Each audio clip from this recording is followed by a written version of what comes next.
Son dakika haberi, Erdoğan açıkladı. Kısa çalışma ödeneği uzatıldı. Cumhurbaşkanı Recep Tayyip Erdoğan, tüm sektörler için geçerli olmak üzere Nisan, Mayıs ve Haziran'ı kapsayacak şekilde kısa çalışma ödeneği uygulamasına devam etme kararı aldıklarını bildirdi. Erdoğan, Turizm Haftası dolayısıyla turizm sektörü temsilcilerini Cumhurbaşkanlığı Külliyesi'nde kabul etti.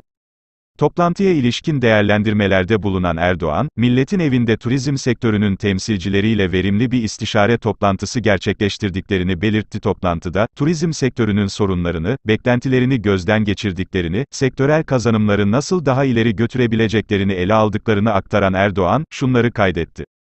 Toplantımız esnasında sektör temsilcilerimizin talepleri doğrultusunda tüm sektörler için geçerli olmak üzere Nisan, Mayıs ve Haziran aylarını kapsayacak şekilde kısa çalışma ödeneği uygulamasına devam edilme kararı aldık.